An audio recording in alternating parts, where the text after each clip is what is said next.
Pagsaka sa sakit nga dengue gikadlukan karon sa Dakbayan sa Talisay. Task Force Dengue subling buhion sa Talisay City Health. Ang detalye sa report ni Femari Dumabo.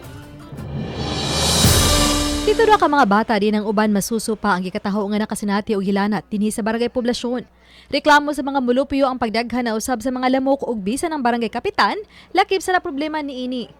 Mato di Kapitan Edward Alisna nga posibleng tungod kini sa tubig nga napundo sa usa ka lugar o sa mga containers gumikan sa bagyong Odette ug sa kanunayng pag-ulan sa mga nangaging adlaw. Napasay nagtipon og mga basura, mga nabali nga sanga sa kahoy ug mga dahon nga wa pa makolekta.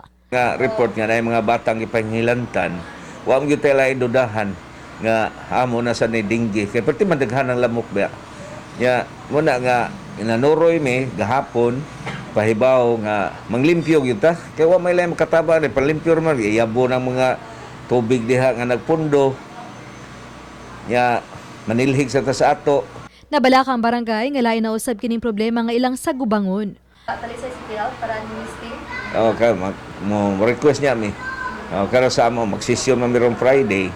Ya mo request mi ana usa na sa mo request. Giangko ni Talisay City Health Officer Dr. Lino Alanzado nga nakadawat ng ilang buhatan ug hangyo gikan sa mga barangay alang sa pagpamisting.